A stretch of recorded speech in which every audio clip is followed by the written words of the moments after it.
Saya punya analogi dan itu saya ulang-ulang karena di antara ciri Quran itu mengulang-ulang sesuatu yang harus jadi pegangan. Saya ulang lagi, di antara ciri Quran itu mengulang-ulang sesuatu yang jadi pegangan. Jika kita belajar ilmu fisika atau ilmu apa saja, maka kita akan bicara materi sesuai statusnya. Jadi kita harus latihan untuk iman kepada Allah. Saya tanpa mengurangi rasa hormat, saya memberi contoh begini. Ini jam, materinya dari besi. Ini kertas, materinya ya kertas. Tentu secara fisik, orang akan bilang jam ini lebih kuat timbang kertas. Dan itu pasti dibenarkan dari segi materi. Tapi kalau Anda beragama dan Anda tahu bahwa pengendali alam raya ini Allah Ta'ala, maka kamu akan bilang, terserah Gus Baha. Bisa saja jam ini saya punya niat saya hancurkan, kertas yang lemah ini saya simpan. Sehingga jam tangan ini 5 menit lagi saya hancurkan sehingga benar-benar rusak. Sementara kertas ini saya simpan sampai bertahun-tahun awet. Nah, kira-kira seperti itulah ilmu manusia. Sesuatu yang kita sangka kuat, ternyata Allah punya rencana menghancurkan itu. Dan yang kita sangka lemah, ternyata Allah punya rencana untuk mengabadikan itu. Nah, di sini pentingnya iman, lahu maqalidus samawati wal ardh. Hanya Allah yang mengendalikan semua. Jadi jangan mentang-mentang kita punya ilmu bahwa materi besi itu lebih kuat timbang kertas, terus kita pastikan bahwa besi lebih awet ketimbang kertas. Kita sisakan satu keyakinan, terserah Allah, terserah pengendalinya. Nah itu agama, bilang terserah pengendalinya itu agama. Ya mungkin tadi aja problem sinyal, saya ulang lagi. Ibarat saya ini megang jam tangan, yang materinya dari besi. Ini kertas yang materinya lemah. Tentu kita akan bilang bahwa jam atau besi lebih kuat ketimbang apa? Kertas. Tapi Anda salah. Anda harusnya ngomong bahwa terserah pengendalinya. Bisa saja saya punya rencana menghancurkan besi ini sehingga 5 menit lagi hancur. Dan saya ingin mengabadikan kertas ini saya simpan di tempat yang aman. Nah kira-kira agama itu bukan anti ilmu, sehingga agama boleh kamu mengatakan besi ini lebih kuat ketimbang kertas. Tapi harus kamu tambahi dari segi materi. Tapi kalau dari segi pengendalinya, maka kita jawab terserah Allah Subhanahu wa Ta'ala. Nah ini di sini pentingnya beragama. Jadi meskipun Mars itu kayak apa kuatnya, bumi, gunung kayak apa kuatnya. Ternyata gunung yang kita kira kuat, ternyata nyimpan magma yang potensi meledak. Yang gunung kecil, yang kelihatan dari pasir kecil yang tidak berdaya, ternyata nggak nyimpan magma, jadi nggak direncanakan untuk diledakkan. Itu, nah agama itu seperti itu, yang disebut di surat Yasin, misalnya Allah itu siapa? Biyadihi malakutu kulli, yang dalam kendalinya itu semuanya di alam raya ini. Sehingga di kehidupan nyata juga sama. Ada orang yang nekuni ilmu ekonomi, tapi miskinnya Masya Allah. Ada yang gobloknya Masya Allah, tapi kaya. Ada kiai yang punya doa banyak, hidupnya biasa. Yang nggak punya doa, kaya. Itu saya pernah baca di sebuah hadis qudsi, ada riwayat begini. Nabi Musa ketemu Allah ditanya, Limadha kata Allah, kenapa saya memberi rezeki orang yang bodoh? Ahmak itu orang yang bodoh sekali. Kadang tak ciptakan dia jadi orang kaya. Dan yang pintar ekonomi kadang tak ciptakan jadi orang miskin. Si Nabi ini tanya, kenapa ya Allah? Supaya dia tahu yang mengendalikan rezeki itu saya, bukan ilmunya dia katanya. Jadi banyak orang, misalnya kita yang pintar, dipekerjakan orang yang nggak pintar. Yang punya pabrik tidak pintar, mengerjakan orang yang pinter.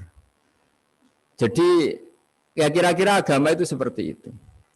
Sehingga dalam kita beragama itu yang paling ditekankan itu tawadhu. Tawadhu itu merasa sopan atau memang sopan betul.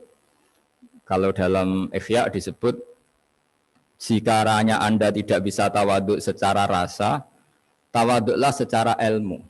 Saya ulang lagi ya, sekiranya Anda tidak bisa tawadhu secara rasa, tawadhulah secara apa? Ilmu. Karena ilmu itu akan abadi. Saya beri contoh begini. Saya ini kan misalnya kiai di kampung saya atau di kecamatan saya.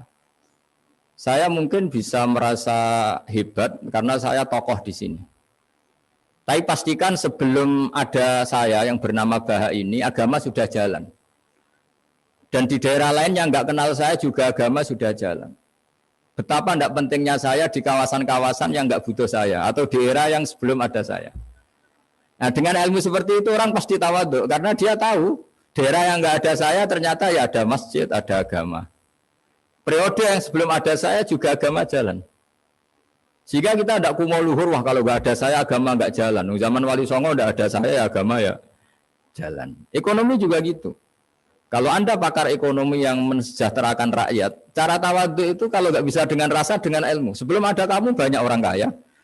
Banyak orang yang nggak kenal kamu juga kaya. Banyak periode yang saat itu udah ada Anda juga kaya.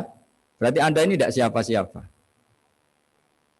Makanya saya pernah didatangin seorang profesor, ini kisah nyata. Gus, sebetulnya saya dengan bapak saya itu pinter mana? Bapak saya itu tidak tamat SD, tapi saya bisa profesor. Saya ini profesor, anak saya naik kelas saja sudah senangnya bukan main. Artinya ini orang bodoh bisa menciptakan orang pinter, yang orang pinter kesulitan menciptakan orang pinter lagi. Nah, kalau kita tidak bisa tawaduk secara rasa, tawaduklah secara ilmu. Ikhlas juga gitu, saya sering mengajarkan ikhlas di beberapa kesempatan ngaji. Kalau Anda tidak bisa ikhlas secara rasa, ikhlaslah secara ilmu, pasti bisa, bukan mungkin bisa, pasti bisa. Secara ilmu, makanya di Quran disebut fa'lam annahu la ilaha illallah. Ilmu, fa'lam itu dari kata ilmu. Saya beri contoh, saya mulai kecil sampai sekarang saya sekitar umur 50 tahun. Mulai kecil sampai sekarang itu ya bilang kalau kertas ini putih. Itu ya ada yang gaji, ada yang bayar, tapi saya selalu bilang kertas ini putih. Yang hitam ya saya katakan hitam, yang merah saya katakan merah. Kenapa? Karena itu fakta. Saya ulang lagi, karena itu fakta. Sehingga saya untuk mengatakan putih tidak perlu ada yang bayar. Sehingga ketika kita latihan sholat, latihan ibadah, dan mengakui Allah itu sebagai Tuhan kita akan malu. Loh, faktanya Allah itu kan Tuhan. Mau mengatakan fakta kok minta upah ini gimana? Kita mengatakan Allah Tuhan itu sama dengan mengatakan kertas ini putih. Sama-sama itu fakta. Sama seperti saya mengatakan Pak Jokowi itu presiden kami. Itu kan fakta. Masa nunggu kalau dikasih BLT katakan presiden. Kalau enggak ya enggak. Itu kan ribet jadi. Pak Panut misalnya rektor UGM. Mbok saya enggak digaji di sana atau enggak kerja di sana, bilang kalau beliau itu rektor. Pak Ganjar gubernur Jawa Tengah. Mbok saya dikenal apa enggak ya beliau tetap gubernur. Lama sekali kita mengatakan fakta itu ikhlas. Ikhlas itu artinya nggak minta apa-apa. Karena kita ingin ngomong sesuai fakta. Nah Allah Tuhan itu fakta. Gitu. Nah kenapa untuk mengatakan Allah Tuhan nunggu? Bahak saya ini Tuhan kamu. Ya nunggu dulu Gusti. Kalau engkau masukkan kami ke surga, engkau Tuhan. Kalau enggak ya enggak jadi. Tidak bisa seperti itu. Ya Allah tetap Tuhan. Nah kalau Anda tidak bisa ikhlas secara rasa, ikhlaslah secara ilmu. Ilmu ya tadi kita akan selalu bilang yang putih, putih, yang hitam, hitam. Makanya ini pentingnya ilmu. Tawaduk juga gitu. Kalau Anda ditakdir orang yang GR, yang gede rumongso, ditakdir orang yang kumo luhur, secara rasa bisa dilawan secara ilmu. Ada periode di mana sebelum ada kita yang kaya ya banyak, yang dapat hidayat ya banyak, yang terpelajar ya banyak. Ada daerah yang nggak kenal kita, nyatanya pendidikan di situ jalan, sistem sosial baik. Betapa tidak pentingnya kita. Nah, ini nanti memaksa kita atau melatih kita untuk tawadhu. Nah dari hikmah ilmu itu kemudian kita minta maaf sama orang lain itu mudah. Karena kita sadar bahwa adanya kita ini problem. Saya sering digojlok orang-orang kaya. Orang-orang kaya itu ya kadang agak kurang ajar tapi nggak bisa dibantah. Begini, pernah tanya saya gini, Gus, saya ini punya mobil mahal, harganya 2 miliar. Kayaknya yang berhak pakai jalan raya saya kan. Kok bisa? Bayarnya pajak saya mahal. Sehingga kayaknya paling pantas saya. Yang naik ontel itu kan nggak bayar pajak. Harusnya nggak boleh pakai jalan gitu. Terus saya bilang, mbah-mbahnya yang naik ontel itu pejuang, bapak kamu enggak. Kamu enggak warisnya. Artinya ada teori dalam kitab hikam itu kitab tasawuf dalam pesantren, itu kebaikan saja di soal. Misalnya begini, kita ini bangga sebagai urip yang tertib, hidup yang tertib di kantor, di tempat-tempat pekerjaan. Tapi kalau itu semua terjadi, kalau ada kecelakaan di jalan itu nggak ada yang nolong langsung. SAR paling efektif, tim penolong paling efektif ya orang-orang nganggur itu. Orang-orang yang di jalan-jalan di perapatan itu kalau ada kecelakaan langsung nolong. Itu nanti ambulan itu yang kedua, ketiga, yang nolong pertama ya orang-orang yang nganggur-nganggur di jalan itu. Ada orang tersesat nolong. Maka ketika seorang sahabat tanya, ya Rasulullah kalau engkau melarang kita jagongan di jalan itu kita tidak bisa. Jadi kata Nabi, ya silahkan saja tapi adu haqqat thoriq, hak kamu di jalan itu datangkan. Apa itu? Ya kamu bisa amar ma'ruf nahi mungkar. Coba kalau di terminal, di tempat publik banyak orang yang soleh itu nanti copet ya sungkan. Yang mau jambret ya sungkan karena yang di situ orang-orang soleh. Nanti yang enggak sholat juga sungkan karena yang di situ banyak yang sholat. Jadi kenyamanan orang pergi jauh di tempat-tempat sepi itu ya barokahnya orang-orang nganggur terus ngaji, wah nengkono masih rame, ada orang yang di perapatan, di pertigaan. Bayangkan kalau ini orang-orang soleh pasti itu nyaman. Karena wilayah publik dihuni orang-orang yang soleh.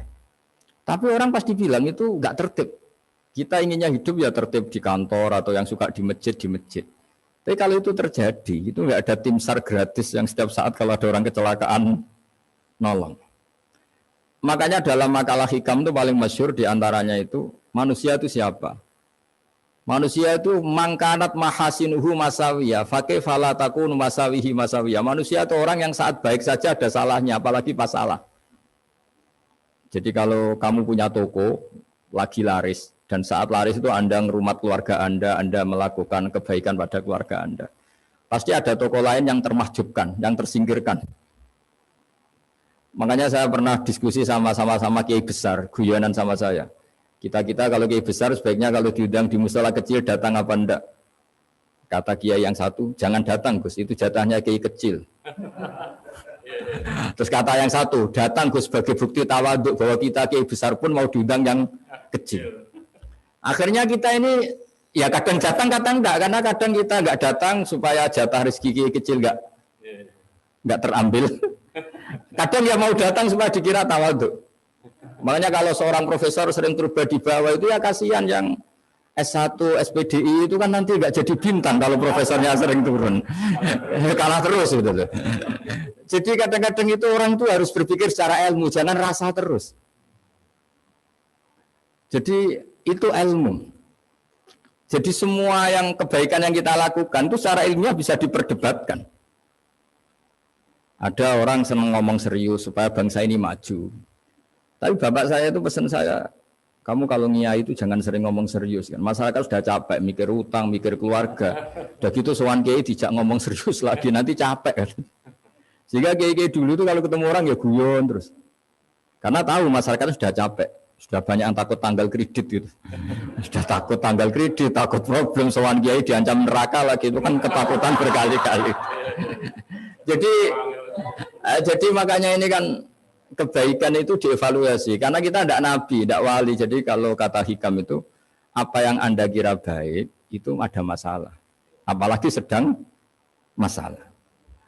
Saya sering cerita ada orang suami istri harmonis sekali. Itu tanyakan ibunya, pasti mulai nggak peduli dengan ibunya karena terlalu harmonis dengan istri. Itu pasti bukan mungkin lagi. Jadi jangan tanya istrinya, tanya ibunya. Oh, jok nikah lupa saya, ngalor ngidul sama istrinya. Tanyakan temannya, wah itu jok nikah lupa temen. Tapi yang baik sama teman, tanyakan istrinya, jatah belanja untuk ngopi. Ya begitu terus itu.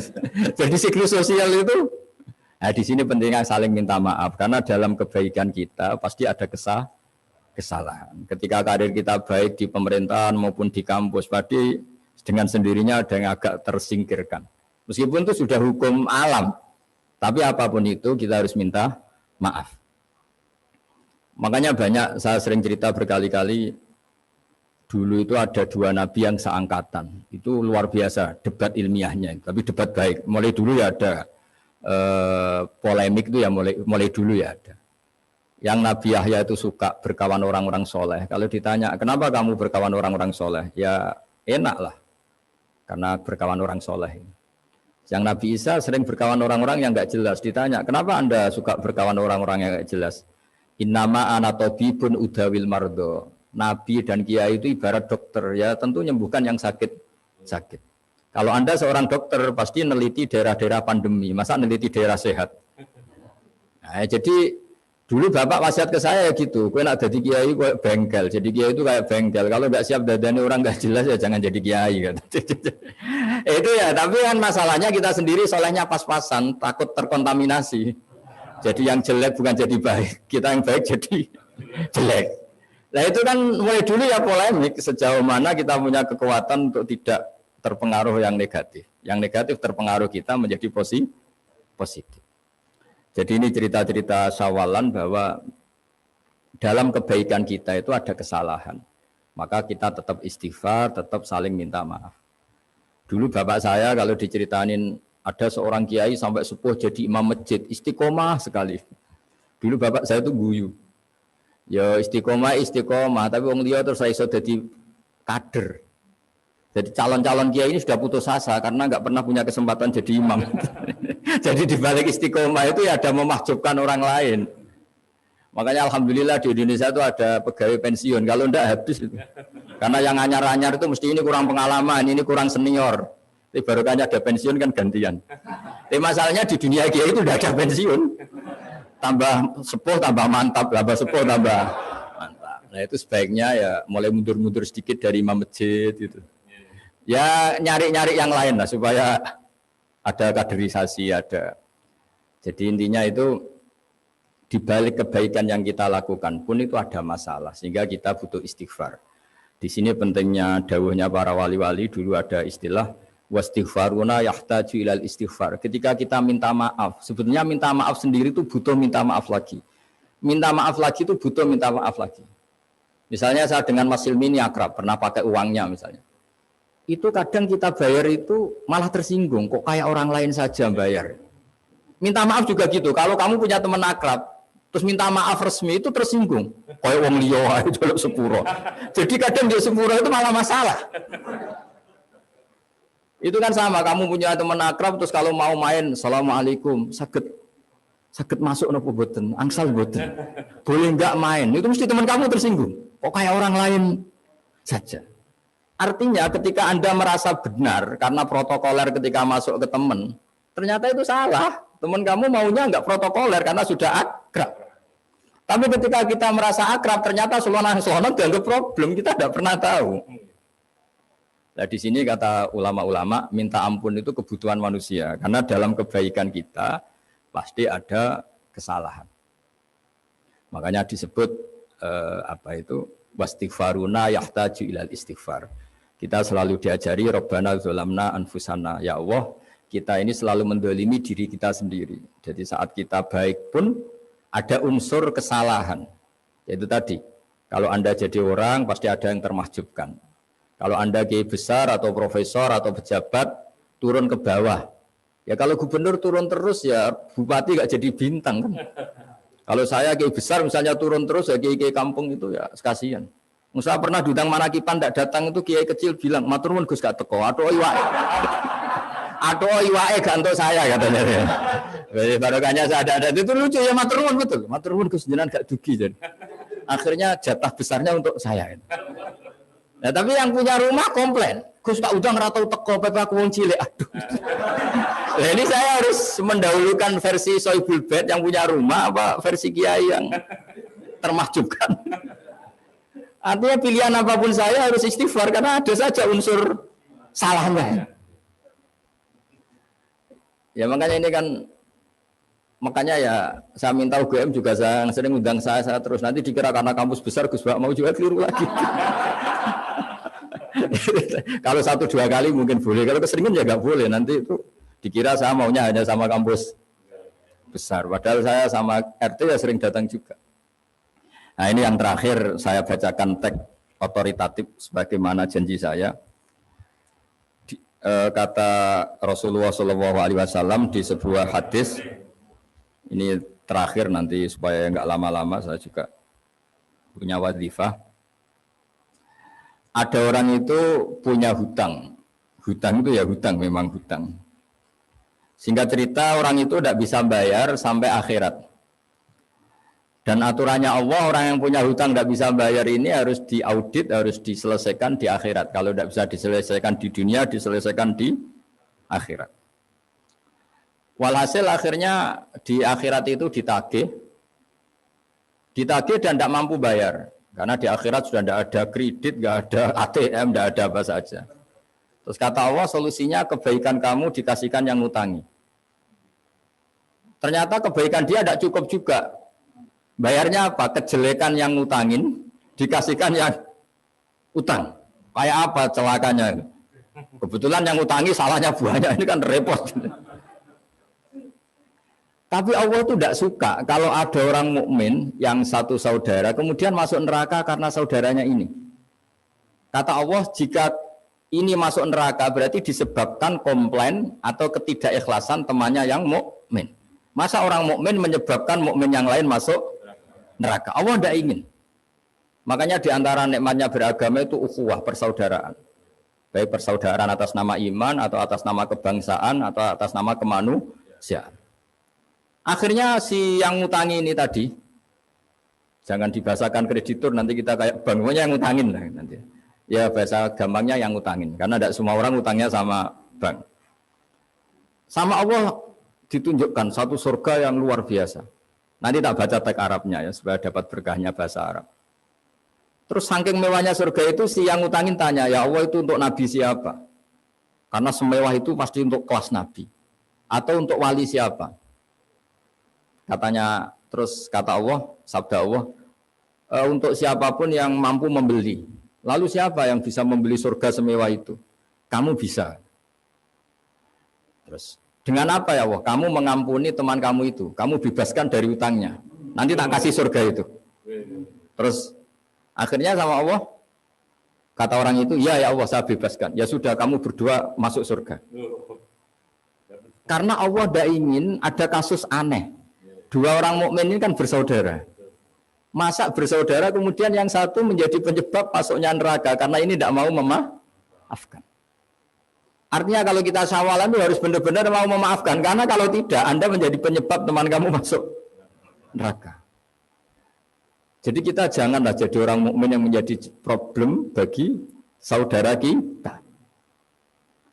Jadi makanya saya itu berharap ada wali utang saya terus tidak bisa bayar, karena ini masih dibela-belain Allah ini. Karena Allah nggak ikhlas kalau ada walinya masuk neraka. Jadi kalau ada wali utang kamu, itu utangin saja, doain nggak bisa nyaur, no? Nggak bisa bayar. Nanti ini akan dibela-belain Allah di akhirat. Karena wali ini nggak pantas masuk neraka. Ya, jadi kalau ada wali utang kamu mau bayar, sudah Anda tidak usah bayar, nanti di akhirat saja itu. Lah yang ribet kalau yang kamu utangin dia ahli neraka, kamu nagihnya disuruh masuk neraka. Nah, itu ribet itu. Sudah utang dia ahli neraka. Ya tak baca teksnya supaya ini ada di kitab Ihya halaman 197 juz 2. Status hadisnya waqala sahihul isnad, kata Imam Hakim, hadis ini sahihul isnad. Saya baca Arabnya nanti insyaallah sebagian ya supaya kelihatan teks aslinya di bab hukukul muslim. Bernama Rasulullah sallallahu alaihi wasallam jalisun izdhika hatta badat sanayahu. Nabi ketika santai-santai duduk tahu-tahu tertawa sampai gigi depannya itu kelihatan. Jadi tertawa sangat sampai gigi depannya kelihatan. Yang notabene beliau sering hanya senyum, kali ini tertawa betul sampai gigi depannya kelihatan. Faqala Umaru radhiyallahu anhu ya Rasulullah bi abi anta wa ummi mal ladzi adhakaka. Apa yang bikin kau sampai tertawa seperti itu? Qala rajulani min ummati jasaya baina yaday rabbil izzah. Dua lelaki dari umatku sama-sama sungkeman nuntut keadilan di depan Allah. Jasaya itu sungkem, duduk bersimpuh itu kalau dalam bahasa Arab itu namanya jasiyah. Faqala ahaduhuma ya rabbi khudli mazlamati min hadza. Faqala wa rudda ala akhika mazlamata. Qala ya rabbi lam yabqali min hasanati syai'un. Faqala wa ta'ala li talib kaifa tasna'u bi akhika wa lam yabqa lahu min hasanati syai'un. Faqala ya rabbi falyahmil anni min auzari. Kalau kebaikannya dia tidak cukup, ya salah saya supaya dilimpahkan ke dia. Terus summa fadat aina Rasulullah sallallahu alaihi wasallam bil buka. Nabi di tengah-tengah cerita itu nangis. senangis-nangisnya karena habis seneng lalu nangis karena ini kan kebaikannya sudah dikasihkan habis nggak cukup. Akhirnya kejelekan yang ngutangin ini diberikan. Makanya kalau kamu ingin masuk surga, utangi orang-orang soleh sebanyak-banyaknya dan doain nggak bisa apa? Nyaur. Tapi tak jamin orang soleh itu nggak suka utang karena hidupnya sederhana. Kayaknya saya ada akan utang masilmi karena orang soleh itu hidupnya sederhana, pasti tidak butuh. Kalaupun utang paling ya untuk makan kan gampang nyaurnya apa? Terus kata Rasulullah, faqala inna dzalika yaumun azimun yauma yahtadun nasu fihi ila yuhmala anhum min auzarihim. Terus fayaqulu wa ta'ala lil mutadzallim irfa' basarak. Coba kamu lihat yang di sana itu ada apa? Fanzur fil jinan, coba surga itu kamu lihat. Faqala ya rabbi ara madaina min fiddatin wa kusuran min dhahabin mukallalatan bil lu'lu'. Saya melihat surga yang begitu mewah, semuanya bertatahkan intan, semuanya materinya dari emas, bertatahkan intan. Lalu li ayyi nabiyyin hadza? Itu untuk nabi siapa?